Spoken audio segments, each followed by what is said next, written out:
At dahil day off po ni Kanyaman ngayon, ay naisipan po nating sumama sa mga kabalen o kapangkapampangan po natin na kaibigan. Ayan po, pumunta po kami dito po sa Rawang Kanching Falls po.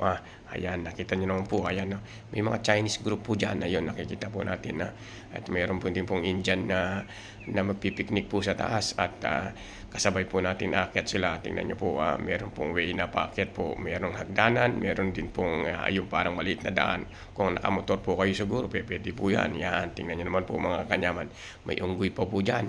Yung mga unggoy na po dyan, nangaagaw po ng pagkain yan, lalong-lalo na po yung mga chichirinyo, inaagaw po. Tingnan nyo naman po, ang ganda po ng pagkakagawa po niyan ng nature na yan. Ang galing talaga po ng Diyos at binigyan tayo ng maganda. Napakalupit na kagandahan. Ayan po, tingnan nyo po. Ang dami pong naliligo na po dyan, iba-ibang lahi po. Ayan, makita naman po siguro mga Kanyaman, may mga taga taga Malaysia yan. Yung dalawang bata po na taga Malaysia po yan. Mga Kanyaman, dito po sila, local po sila. Ayan. Ayan, tingnan nyo po, papakita ko po sa inyo kung gaano kalinaw yung tubig po dyan, mga Kanyaman. At ang lamig pa ho, may mga Amerikano pa hong naliligo dyan. Yung view po, tingnan nyo. Ayan po yung sinasabi ko, si nanay po, yung kabalen po. Pagod na pagod po siyang umakyat sa taas at nagbitbit po ng pagkain namin.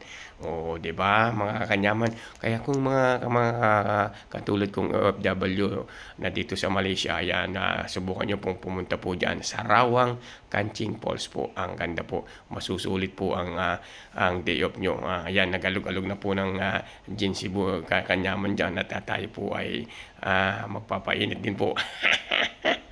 Alam niyo naman po, sana uso na din po yung gin juice dyan dito sa Kuala Lumpur. Ayan, tagay-tagay po tayo. Ang sarap po kasi niyan mga Kanyaman. O yan, nabinuhusan na po ako ng tubig dyan ng mga kasama ko. At ayaw ko po kasi maligo. Maligo na daw po ako at niyayaan nila akong maligo. Ayan mga Kanyaman, ang sarap po. Medyo makulimlim po yung panahon dyan. Ayan, yung dalawa pong kasama ko. Yan po yung mga kabalen po natin, mga Kanyaman, mga kapampangan po. Ayan, si Nanay Beth at saka si Nanay Patricia po.